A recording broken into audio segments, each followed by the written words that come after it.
मधुबन के बाबा,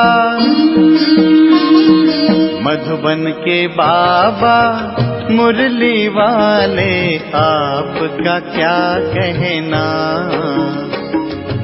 आपका क्या कहना। ओम शांति। आज 12 मार्च 2023 के अव्यक्त बाप दादा के मधुर महावाक्य, जिसकी रिवाइज डेट है 18 जनवरी 1994।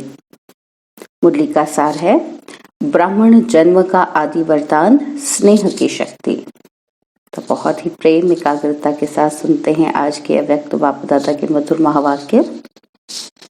आज चारों ओर के सर्व बच्चों की स्नेह भरी स्मृतियां समर्थ बाप दादा के पास स्नेह के सागर समान पहुंच गई। हर एक बच्चे के दिल से दिलाराम बाप समाया हुआ है और दिलाराम के दिल में सर्व स्नेही बच्चे समाये हुए हैं। स्नेह बहुत बड़ी शक्ति है। स्नेह की शक्ति मेहनत को सहज कर देती है। जहां मोहब्बत है वहां मेहनत नहीं होती और मेहनत मनोरंजन बन जाती है, खेल लगता है। और दूसरा, स्नेह की शक्ति देह और देह की दुनिया सेकंड में भुला देती है। स्नेह में जो भुलाना चाहे वह भुला सकते हैं, जो याद करना चाहे उसमें समा जाते हैं। स्नेह की शक्ति सहज समर्पण करा देती है। स्नेह की शक्ति बाप समान बना देती है। स्नेह सदा हर समय परमात्मा साथ का अनुभव कराता है और स्नेह सदा अपने ऊपर बाप की दुआओं का हाथ छत्र छाया समान अनुभव कराता है। स्नेह असंभव को संभव इतना सहज कर देता जैसे कार्य हुआ ही पड़ा है। स्नेह निष्पल हर समय निश्चिंत अनुभव कराता है। स्नेह हर कर्म में निश्चित विजयी स्थिति का अनुभव कराता है। ऐसे स्नेह की शक्ति अनुभव करते हो ना, तो बाप दादा जानते हैं कि अनेक जन्म अनेक प्रकार की मेहनत कर थकी हुई आत्माएं हैं। भिन्न भिन्न बंधनों में बंधी हुई आत्माएं होने के कारण मेहनत करती रही हैं। इसलिए बाप दादा मेहनत से मुक्त होने के लिए सहज विधि क्या है, स्नेह की शक्ति सभी बच्चों को वरदान में देते हैं। अपने ब्राह्मण जीवन के आदि समय को याद करो तो जन्मते ही सभी को स्नेह की शक्ति ने ही नया जीवन दिया। स्नेह की अनुभूति के लिए मेहनत की, करनी बड़ी मेहनत, तो सहज अनुभव किया ना, तो यह आदि जन्म की अनुभूति ही वरदान है। प्यार प्यार में ही खो गए। सदा इस स्नेह के वरदान को स्मृति में रखो। मेहनत के समय इस वरदान द्वारा मेहनत को परिवर्तन कर सकते हो।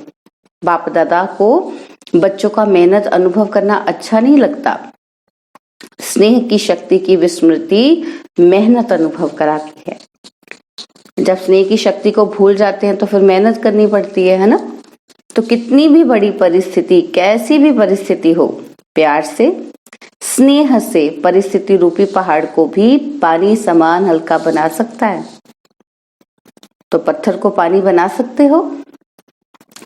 पापा कहते कैसा भी माया का विकराल रूप वो रॉयल रूप सामना करे तो सेकंड में स्नेह के सागर में समा जाओ, तो सामना करने की माया की शक्ति समाप्त हो जाएगी और आपके समाने की शक्ति छू मंत्र नहीं लेकिन शिव मंत्र बन जाएगी। सबके पास शिव मंत्र की शक्ति है ना कि खो जाती है। शिव स्नेह में समा जाओ। सिर्फ डुबकी मारकर नहीं निकल जाओ। थोड़ा समय स्मृति में रहते हो, मीठा बाबा, प्यारा बाबा, डुबकी लगाकर फिर निकल आते हो तो माया की नजर पड़ जाती है। समा जाओ तो माया की नजर से दूर हो जाएंगे। और कुछ भी नहीं आए तो स्नेह की शक्ति जन्म का वरदान है, उस वरदान में खो जाओ। खो जाना नहीं आता है। स्नेह तो सहज ही है ना, तो सबको अनुभव है ना। कोई है जिसको ब्राह्मण जीवन में रूहानी स्नेह का अनुभव नहीं हो? है कोई? तो स्नेह ही सहज योग है। स्नेह में समाना ही संपूर्ण ज्ञान है। तो आज के दिन का महत्व भी स्नेह है। अमृत वेले से विशेष किस लहर में लहरा रहे हो? बाप दादा के स्नेह में लहरा रहे हो। तो सर्व आत्माओं के अंदर एक बाप के सिवाय और कुछ याद रहा? सहज याद रही ना कि मेहनत करनी पड़ी? अगर मेहनत करनी पड़ी तो सहज कैसे बनी, है ना? तो सहज कैसे बनी है? स्नेह के कारण। तो क्या सिर्फ आज के दिन का स्नेह है? संगम युग तो है ही परमात्मा स्नेह का युग। तो युग के महत्व को जान, स्नेह की अनुभूतियों को अनुभव करो। स्नेह का सागर, स्नेह के हीरे मोतियों की थालियां भरकर दे रहे हैं। तो अपने को सदा भरपूर करो। थोड़े से अनुभव में खुश नहीं हो जाओ, संपन्न बनो। भविष्य में तो स्थूल हीरे मोतियों से सजेंगे और ये परमात्मा प्यार के हीरे मोती अनमोल हैं। तो इससे सदा सजे सजाए रहो। चारों ओर के बच्चों की याद, स्नेह के गीत बाप दादा सदा भी सुनते रहते हैं, लेकिन आज विशेष स्नेह स्वरूप बच्चों को स्नेह के रिटर्न में सदा स्नेही भव, सदा स्नेह के वरदान द्वारा सहज उड़ती कला का विशेष फिर से वरदान दे रहे हैं। तो सदा जैसे छोटे बच्चे होते हैं, कोई भी मुश्किल की बात आएगी, वह कोई भी परिस्थिति आएगी तो माता पिता की गोदी में समा जाएंगे। ऐसे सेकंड में स्नेह की गोदी में समा जाओ तो मेहनत से बच जाएंगे। सेकंड में उड़ती कला द्वारा बाप दादा के पास पहुंच जाओ तो कैसे भी स्वरूप में आई हुई माया दूर से ही आपको छू नहीं सकेगी, दूर से भी छू नहीं सकेगी, क्योंकि परमात्मा छत्र छाया के अंदर तो क्या, लेकिन दूर से भी माया की छाया नहीं आ सकती। तो माया तो दूर से ही भागती है। तो बच्चा बनना अर्थात माया से बचना। बच्चा बनना तो अच्छा है ना? तो बच्चा बनने का अर्थ ही है कि स्नेह में समा जाना। अच्छा, चारों ओर के दिलाराम के दिल में समाये हुए बच्चों को सदा मेहनत को मोहब्बत में परिवर्तन करने वाली शक्तिशाली आत्माओं को, सदा परमात्मा स्नेह के संगम युग को महान अनुभव करने वाली श्रेष्ठ आत्माओं को, सदा स्नेह की शक्ति से बाप के साथ और दुआओं के हाथ को अनुभव कर औरों को भी कराने वाली विशेष आत्माओं को, सदा स्नेह के सागर में समाये हुए समान बच्चों को स्नेह के सागर बाप दादा का याद, प्यार और नमस्ते। हम रूहानी बच्चों की रूहानी बाप दादाजी को दिलवा जान सिकवा प्रेम से नमस्ते। ओम शांति। प्यारे बाबा, मीठे बाबा, मेरे बाबा, शुक्रिया बाबा, शुक्रिया बाबा, शुक्रिया बाबा। दादियों से मुलाकात है तो बाबा बोले, आज के दिन क्या क्या याद आया? विशेष विल पावर के हाथ याद आए। तो विल पावर सब कार्य सहज करा देती है। ब्रह्मा बाप ज्यादा याद आया या बाप दादा दोनों याद रहे? तो बाबा कहते फिर भी ब्रह्मा बाप की याद के चरित्र सभी को विशेष याद आते रहे। तो 18 जनवरी की मुरली है ना, तो ब्रह्मा बाबा कहते विशेष रूप से सबको याद आते रहे, उनका चरित्र। तो ब्रह्मा बाप ब्रह्मा बना ही तब, कब? जब बाप दादा दोनों कंबाइंड हुए। तो परमात्मा प्रवेशता के साथ ही ब्रह्मा का कर्तव्य शुरू हुआ। इस अव्यक्त स्वरूप के अव्यक्त रूप के चरित्र भी न्यारे और प्यारे हैं। 25 वर्ष की सेवा की हिस्ट्री आदि से याद करो, कितनी तीव्र गति की हिस्ट्री है। अव्यक्त होना अर्थात तीव्र गति से सर्व कार्य होना। समय का परिवर्तन भी फास्ट और सेवा की वृद्धि की गति भी फास्ट हुई है ना। इसीलिए अव्यक्त होने के समय को भी तीव्र गति मिली है, तो सेवा को भी तीव्र गति मिली है। अव्यक्त पाठ में आने वाली आत्माओं को भी पुरुषार्थ में तीव्र गति का भाग्य सहज मिला हुआ है। अव्यक्त पाठ में आई हुई आत्माओं को लास्ट सो फास्ट और फास्ट सो फर्स्ट का वरदान प्राप्त है। तो बाबा कहते वरदान को कार्य में लगाओ, सिर्फ स्मृति तक नहीं। समय प्रमाण वरदान को स्वरूप में लाने से ही स्वतः ही फास्ट गति का अनुभव करेंगे।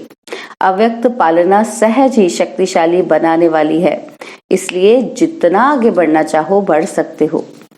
बाप दादा और निमित्त आत्माओं की आप सबके ऊपर विशेष सदा आगे उड़ने की दुआएं हैं। ऐसी है ना? तो दादियों की भी दुआएं हैं, तो सिर्फ फायदा ले लो। मिलता बहुत है और यूज कम करते हो। सिर्फ बुद्धि में किनारे रखते नहीं रहो, खाओ, खर्च करो। आता है यूज करना, खर्च करना आता है कि संभाल कर रखते हो? बहुत अच्छा, बहुत अच्छा, ये संभाल कर रखना है। अच्छाई को स्वयं प्रति और दूसरों के प्रति कार्य में लगाओ। अच्छाई को कहाँ यूज करना है? अपने लिए भी और दूसरों के लिए भी। यहाँ खर्च अर्थात बढ़ाना है। जितना खर्च करेंगे उतना क्या होगा? बढ़ेगा। बाकी चीजें तो खर्च करने से कम होती रहती हैं, तो अच्छाई खर्च करने से क्या होगी? बाबा कहते हैं बढ़ेगी। तो जैसे आजकल का फैशन है ना कि जो अमूल्य चीज होती है, जो बहुत अमूल्य होती है, महंगी होती है, खास होती है, तो वो कहाँ रखते हैं? लॉकर में, है ना? यूज नहीं करते, उसको संभाल कर रखते हैं। लॉकर में रखते हो खुश होते हैं। तो कई बार ऐसा करते हैं कि पॉइंट बड़ी अच्छी है, विधि बड़ी अच्छी है, सिर्फ बुद्धि के लॉकर में देखकर खुश हो जाते हैं। तो आप सभी लॉकर में रखते हो या यूज करते हो? अच्छा, तो पांडव सेना का क्या हाल है? तो बच्चे बोल रहे हैं अच्छा है। सिर्फ अच्छा अच्छा कहने वाले तो नहीं है ना? ऐसी सेना तैयार हो जो सेकंड में जो ऑर्डर मिले कर ले। ऐसे तैयार हैं? शक्ति सेना तैयार है? पूछ रहे हैं बाबा। तो शक्तियों की सेवा अपनी है और पांडवों की सेवा अपनी है। पांडवों के सहयोग के बिना भी शक्तियां नहीं चल सकती और शक्तियों के सहयोग के बिना भी पांडव नहीं चल सकते, है ना? एक दूसरे के सहयोग से ही सेवाएं होंगी। तो दादी जी ने मेक्सिको की कॉन्फ्रेंस का समाचार बाप दादा को सुनाया। तो बाबा बोले अच्छा है, साइंस वाले तो काम में लगे ही हैं। प्रयोग करने में साइंस वाले होशियार होते हैं ना, तो एक भी अच्छी तरह से योगी और प्रयोगी बन गया तो बड़े से बड़े माइक का काम करेगा। तो बाबा को बताया कि लॉस एंजलिस में भूकंप आया है। तो बाबा कहते हैं ये समय के तीव्र गति की निशानियां समय प्रति समय प्रकृति दिखा रही है। चेंज हो रहा है ना, ट्रांसफॉर्मेशन तो प्रकृति धीरे धीरे दिखा रही है वो। अच्छा, अव्यक्त बाप दादा की पर्सनल मुलाकात, जो भाई बहनों से पर्सनल मिले हैं, तो बाबा उनको क्या कह रहे हैं कि फल की इच्छा छोड़, रहम दिल बन, शुभ भावना का बीज डालते चलो। तो बाप दादा द्वारा सर्व बच्चों को इस समय संगम युग पर विशेष कौन सा खजाना मिला हुआ है? क्या दिया है बाबा ने हमें? खजाने तो बहुत हैं, लेकिन विशेष खजाना खुशी का खजाना है। तो खुशी का खजाना कितना श्रेष्ठ मिला है? तो ये सदा साथ रहता है या कभी किनारे भी हो जाता है? जब अनगिनत मिलता है तो हर समय खजाने को कार्य में लगाना चाहिए ना। अबंडेंटली मिला है तो बांटना चाहिए। तो लोग किनारे इसलिए रखते हैं कि आई विल में काम आएगा, बुरे समय में काम आएगा। बाबा तो कहते आपके पास तो अथाह है, कमी नहीं है, तो फिर आपको संभाल के क्यों रखना है खुशी का खजाना? तो इस जन्म की बात को छोड़ो, अनेक जन्म की खुशी का खजाना साथ रहेगा। तो बाबा इसी समय नहीं खुशी का खजाना देगा, अनन्य जन्म, अनेक जन्म। तो अनगिनत है तो यूज करो ना। तो पापा दादा ने पहले भी सुनाया है, क्या सुनाया? कि प्राण चले जाए लेकिन खुशी नहीं जाए। इसलिए खुशी को कभी भी किनारे नहीं रखो और ही महादानी बनो, क्योंकि आपके पास ढेर है, अबंडेंटली है आपके पास, कभी खत्म नहीं होने वाली, कमी नहीं होने वाली। तो बाबा कहते क्यों महादानी बनना है हमें? क्योंकि वर्तमान समय और कुछ भी मिल सकता है, लेकिन सच्ची खुशी नहीं मिल सकती, ये खरीदी नहीं जा सकती ना बाजार से। तो अल्पकाल की खुशी प्राप्त करने के लिए लोग कितना समय व धन खर्च करते हैं, है ना? कोई मूवी देखने चला जाता है, कोई कहीं घूमने चला जाता है, तो मिलती क्या है? अल्पकाल की खुशी। और कितना टाइम लगाना पड़ता है, धन खर्च करना पड़ता है। फिर भी सच्ची खुशी नहीं मिलती। तो ऐसे आवश्यकता के समय आप आत्माओं को महादानी बनना है। कैसी भी अशांत आत्मा, दुखी आत्मा हो, अगर उसको खुशी की अनुभूति करा दो तो कितनी दिल से दुआएं देंगी। तो बाबा कहते अगर आप उसको खुशी की अनुभूति करा दो तो कितनी दिल से दुआएं देंगी। आप दाता के बच्चे हो तो फराख दिली से बांटो। बांटना तो आता है ना, तो क्यों नहीं बांटते हो? समय को देख रहे हो, दिल से रहम आना चाहिए अंदर से। तो जो अशांति, दुख में भटक रहे हैं वो आपका परिवार है ना, तो परिवार को सहयोग दिया जाता है ना। तो वर्तमान समय महादानी बनने के लिए विशेष रहम दिल के गुण को इमर्ज करो। आपके जड़ चित्र वरदान दे रहे हैं, तो आप भी चैतन्य में रहम दिल बन बांटते जाओ। क्योंकि परवश आत्माएं हैं, कभी भी ये नहीं सोचो कि ये तो सुनने वाले ही नहीं है, ये तो चलने वाले ही नहीं है। नहीं, आप रहम दिल बनो, देते जाओ। गाया हुआ है कि भावना का फल मिलता है। तो चाहे आत्माओं में ज्ञान के प्रति, योग के प्रति शुभ भावना नहीं भी हो, है ना, तो बाबा कहते चाहे और आत्माएं ज्ञान नहीं उनको अच्छा लग रहा, योग करना नहीं अच्छा लग रहा, तो फिर भी आपकी शुभ भावना उनको फल दे देती है। ऐसे नहीं सोचो कि इतना कुछ सेवा की लेकिन फल तो मिला ही नहीं। लेकिन फल एक जैसे नहीं होते, कोई सीजन का फल होता है, कोई सदा का फल होता है। तो सीजन का फल सीजन पर ही फल देगा ना। तो आपने शुभ भावना का बीज डाला, अगर सीजन का फल होगा तो सीजन में निकलेगा ही। तो वैसे भी देखो, जो खेती का काम करते हैं तो जमीन सीजन पर चीज निकलने वाली होती है, तो ये नहीं ना सोचते कि ये तो 6 मास के बाद निकलेगा, इसलिए बीज नहीं डालो। तो आप भी बीज डालते चलो। समय पर सर्व आत्माओं को जगना ही है। तो आपकी रहम भावना, शुभ भावना फल अवश्य देगी। अगर कोई ऑपोजिशन भी करता है ना, तो भी आपको अपने रहम की भावना छोड़नी नहीं है। और ही सोचो कि ये ऑपोजिशन या इंसल्ट, गालियां, ये खाद का काम करेंगी। तो खाद पड़ने से अच्छा फल निकलेगा। जितनी गालियां देंगे उतना आपके गुण गाएंगे। तो इसलिए हर आत्मा को दाता बन देते जाओ।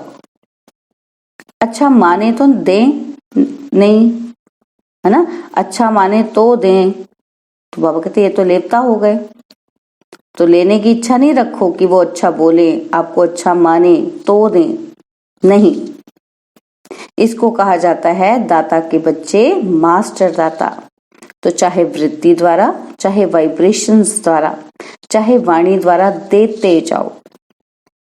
वृत्ति द्वारा माना उनके प्रति शुभ विचार रखो और उनको अच्छी अच्छी वाइब्रेशन दो, साकाश दो। तो चाहे वाणी द्वारा उनको बताओ, ज्ञान दो, समझाओ। तो बाबा कहते इतने भरपूर हो ना, सब खजाने हैं हमारे पास, होंगे तभी तो देंगे ना हम। तो बाबा पूछ रहे हैं कि आप इतने भरपूर हो। तो डबल विदेशियों को देख बापा दादा डबल खुश होते हैं। क्यों? क्योंकि डबल पुरुषार्थ करते हैं। तो एक तो अपना रीति रस्म परिवर्तन का भी पुरुषार्थ करते हैं। तो बापा दादा देखते हैं कि उमंग उत्साह मेजॉरिटी में अच्छा है। अगर कभी उमंग उत्साह बीच बीच में नीचे ऊपर होता है तो आज विधि सुनाई कि समा जाओ, स्नेह की गोदी में छिप जाओ, फिर माया आएगी ही नहीं। ये तो सहज है ना। तो बीज रूप होने में मेहनत है, इसमें मेहनत नहीं है और कुछ भी नहीं। कुछ भी नहीं आए तो, लेकिन स्नेह में समाना तो आता ही है ना, कि ये मुश्किल है। तो बच्चे कह रहे नहीं, तो बाबा कहते तो ये करो। तो अभी मुश्किल शब्द नहीं बोलना। नीचे आते हो तो छोटी सी चीज बड़ी लगती है और ऊपर चले जाओ तो बड़ी चीज भी छोटी लगेगी। तो फरिश्ते हो या साधारण मानव हो, तो फरिश्ता कहाँ रहता है? ऊपर रहता है या नीचे? सब कह रहे हैं ऊपर। तो बाबा कह रहे हैं तो नीचे क्यों ठहरते हो? अच्छा लगता है आपको नीचे ठहरना? क्यों? क्योंकि हम तो फरिश्ते हैं ना बाबा की नजर में। तो बाबा कहते कभी कभी दिल होती है नीचे आने की। बच्चे कहते नहीं। तो बाबा कहते फिर क्यों आते हो? बाप का साथ छोड़ते हो तब नीचे आते हो। तो डबल विदेशियों को डबल पुरुषार्थ का प्रत्यक्ष फल डबल चांस है, इसका फायदा लो। तो इस वर्ष में क्या करेंगे? Double service. तो महादानी वरदानी बनेंगे या खुद बाप के आगे कहेंगे कि शक्ति दे दो, औरों को भी शक्तियां दो? अच्छा है, हिम्मत रखने में नंबर ले लिया और अभी फास्ट पुरुषार्थ कर आगे उठते चलो।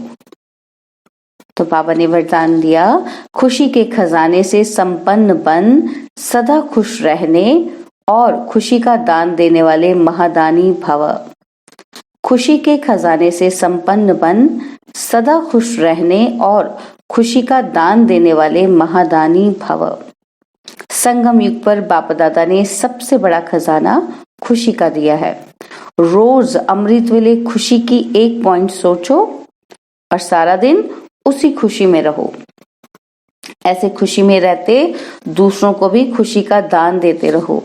यही सबसे बड़े से बड़ा महादान है, क्योंकि दुनिया में अनेक साधन होते हुए भी अंदर की सच्ची अविनाशी खुशी नहीं है। आपके पास खुशियों का भंडार है तो दान देते रहो, यही सबसे बड़ी सौगात है। स्लोगन है, महान आत्माओं का परम कर्तव्य है उपकार, दया और क्षमा।